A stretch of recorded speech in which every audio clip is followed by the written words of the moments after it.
Now, the question is this just another kind of skirmish which we can sit back and watch and think about, or is there something major which is taking place? I think we could be on the brink of something really big.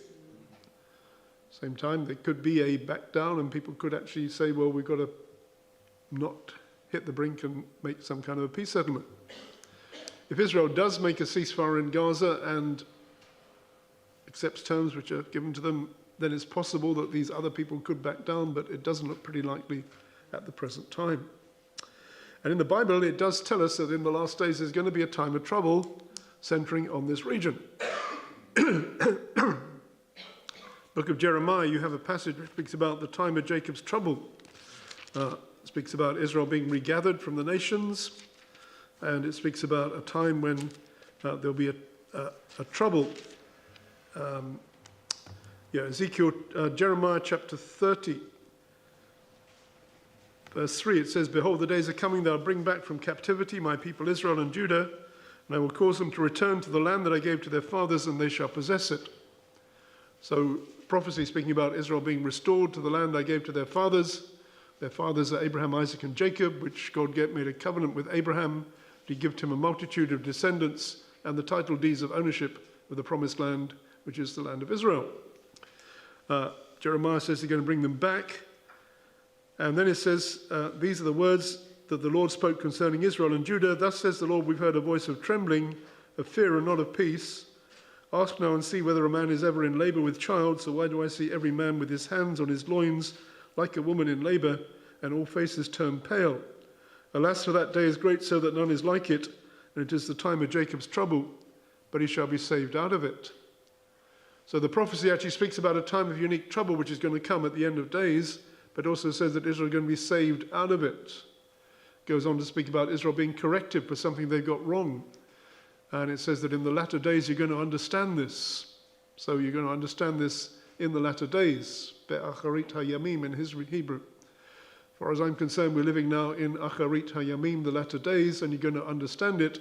And Israel is going to be corrected for one thing they've got wrong, which is the identity of the Messiah.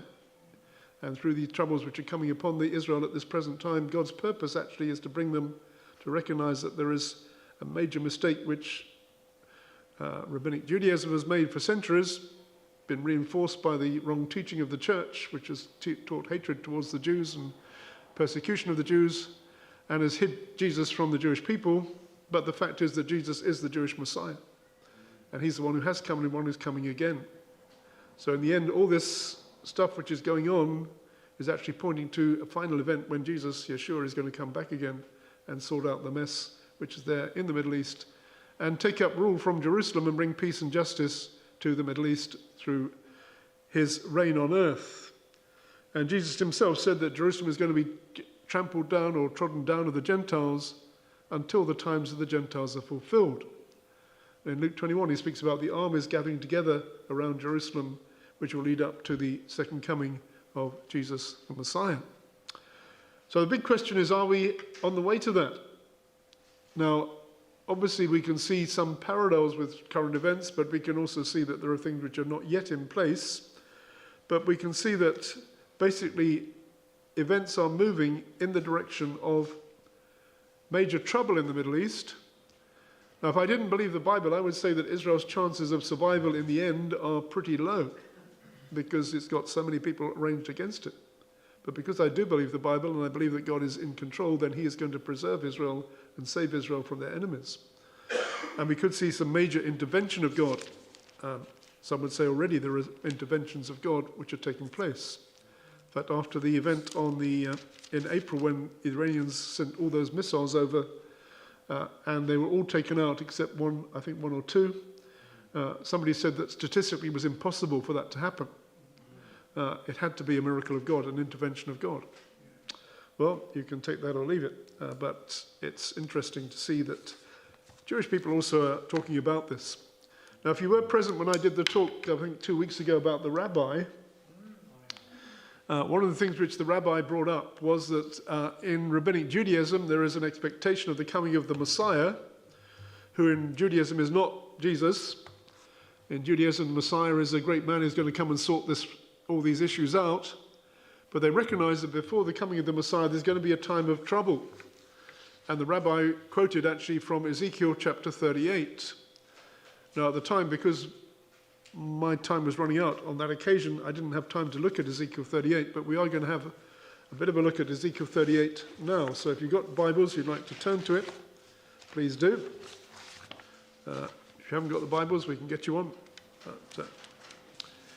So we're going to read a few. I'm going to take it in sections, so we'll look at the first few verses. I'll comment on that, and then we'll read some more of it. So Ezekiel 38 and verse 1.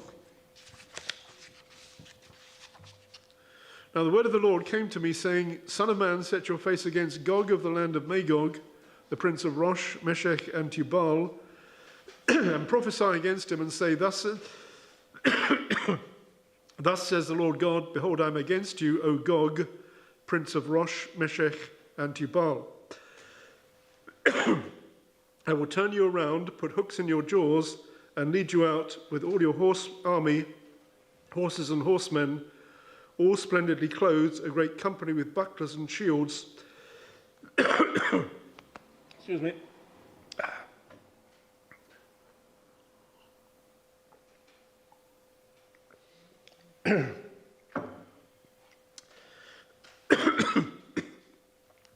All splendidly clothed, a great company with bucklers and shields, all of them handling swords. Persia, Ethiopia, and Libya are with them, all of them with shield and helmet. Gomer and all its troops, the house of Togarmah from the far north, and all its troops, many people are with you. Okay, so we have a mention here of a number of nations, and it speaks about Gog of the land of Magog. G-O-G, that is, not God, Gog. So the question is, who is Gog? What does Gog represent? In the Hebrew lexicon, which I use, one of the references to Gog is a reference to a high mountain, something high and lifted up, connected to the Hebrew word gug, which actually in modern Hebrew is the word for roof. So something which is high, lifted up, in the sense of being lifted up with pride. And Gog is the leader of Magog. Magog in Hebrew means from Gog, so Magog could actually be the people of Gog. And so they have a people who are led by somebody called Gog. I have a companion Bible at home which has an interesting note on the name Gog. It says this name is connected to Og of Bashan in Deuteronomy chapter 3 and to Agag in Numbers chapter 24. In fact, in the Septuagint version of the Bible in Greek, it actually says Gog instead of Agag. Now, that's quite interesting because Og of Bashan is described in Deuteronomy as being a remnant of the giants who had a giant bedstead and was one of the enemies of Israel. Agag is described in Numbers 24. In Balaam's prophecy, he says that Israel's king is going to be higher than Agag. And in 1 Samuel, Agag is the king of the Amalekites, whom Saul is commanded to kill and utterly blot out. So the connection between Agag and Amalek. So Amalek is a name which is used in Jewish writings for the perpetual enemy of Israel. When you speak about Agag, you speak about Amalek, you're speaking about the one who is the perpetual and continual enemy of Israel. If you go to the story of Esther, you find that Haman is described as an Agagite. He also becomes synonymous with the perpetual hatred of Israel and the desire to eliminate the Jewish people. Hitler is seen as a latter-day Haman among the Jewish people. So if you put this together, it puts Gog in line with the former enemies of Israel, someone who's of giant stature and has a desire to eliminate the Jewish people. Connected to Amalek, who's connected to the spirit behind Gog, and is one of the enemies, or the principal enemy of Israel. In the Aish website, which is a Jewish website, Orthodox Jewish website, it also makes a connection to Esau. It says, to understand we have to go back to the time of Jacob, our forefather. Jacob had a twin brother, Esau, who was a lifelong rival, so much so that Esau sought to kill Jacob. Genesis 27. The Midrash says that when Esau was getting old, he called in his grandson Amalek and said, "I've tried to kill Jacob but was unable. Now I'm entrusting you and your descendants with the important mission of annihilating Jacob's descendants, the Jewish people. Carry out this deed for me, be relentless, and do not show mercy." So you put all that together, you've got an enemy which is coming together, which has a program to eliminate the Jewish people. What did I say in the article which I read? They want to destroy Israel. This alliance which is coming together has a plan to destroy Israel. And you look through history, you find that Amalek has tried to do that. And Amalek connects to Gog and comes to mean the principality, the satanic principality which is seeking the destruction of the Jewish people. Principality behind the Nazis, behind the Islamic fascists who want to destroy Israel, and which is at work today in the spirit of anti-Semitism coming against the Jewish people.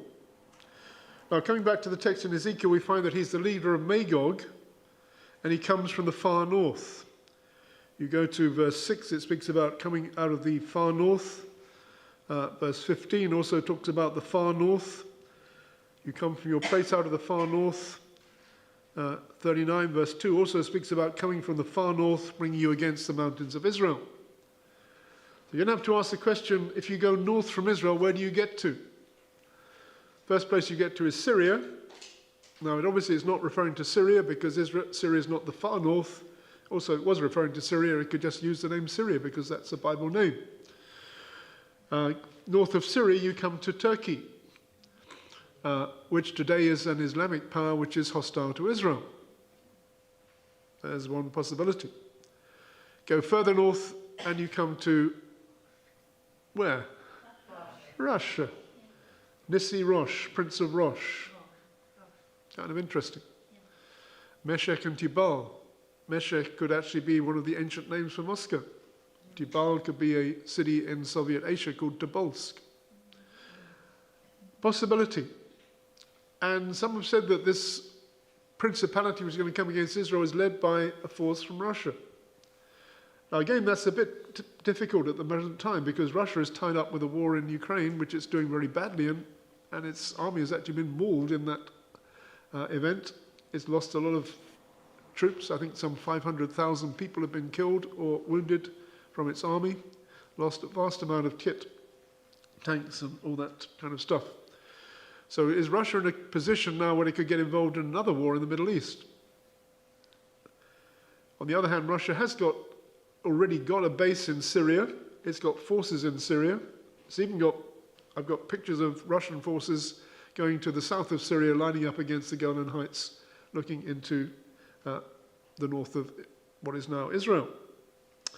Russia is allied also to Persia, Iran, and as I said earlier, Iran actually has asked Russia to help it in its present situation. So Iran is looking to Russia. Iran is also supplying Russia with drones at this present time, so there's a kind of link already between Russia and Persia. Russia also has some actions in Africa, in Sudan and in Libya. And someone said that Kush and Put are actually, Kush is somewhere to the south of Egypt, which could include Syria, could include Sudan. Libya is Put to the east of Egypt. And Russia is involved in both those countries. Now, it would seem a bit far-fetched that at the present time Russia could get armies from Libya and from Sudan into the Middle East. But the Bible does speak about these countries. And it's just interesting what's taking place. Now, as I said, the big problem with Russia at the present time is it's so tied up with what's happening in Ukraine that it's not really in a position to start another incident in another part of the world. So its army is in very bad shape. The country itself is in bad shape. And it has got nuclear weapons, which it's threatening to use even in the Ukraine situation, which could be part of the stuff already. But if you go back to 1973, in the Yom Kippur War, if you remember what happened there, or maybe you don't remember what happened there, Israel was attacked by Syria in the north, Egypt in the south. Surprise attacked. Egypt and Syria both broke through, Israeli lines.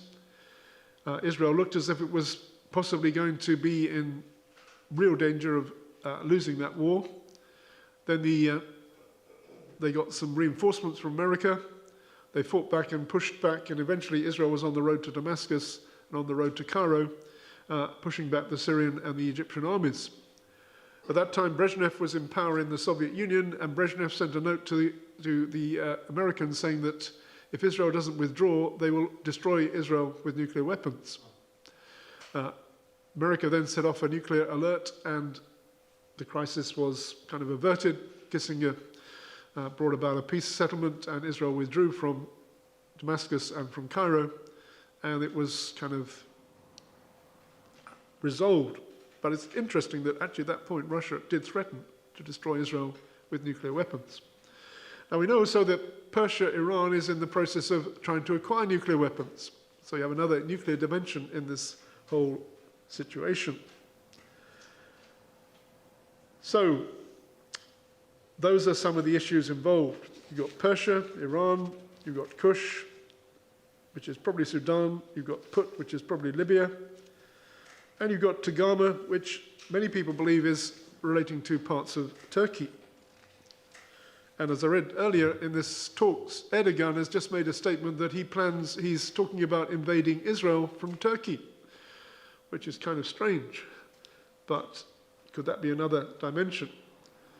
Now, there are some actually who say that the leader of this Gog and Magog war will not be Russia, it's going to be Turkey. In fact, there's a book written by a guy called Joel Rosenberg, which I've read, called The Islamic Antichrist. It's actually quite an interesting book.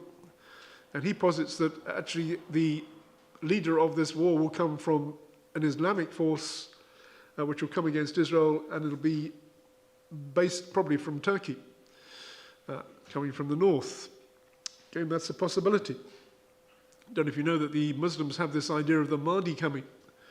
And for many Muslims, the war against Israel is not just a political situation, it's an Islamic dimension. They believe that the Mahdi, is some religious leader, is going to come at the end of days and lead the Muslims in victory over not just Israel, but over the West as well, and create the situation in which Islam will take over the world and establish the Islamic Caliphate. And then Jesus, Isa, the Muslim Isa, is going to come back and Islamize the whole world. That's something which we've got to look forward to, or not, because it's not going to happen. But it's part of the Islamic false prophecy, which is involving these countries coming against, firstly against Israel, then against the whole world. And Joel Richardson actually says that the Mahdi is going to come and he's going to lead the war, and he says the war will actually be synonymous with Armageddon at the end of days.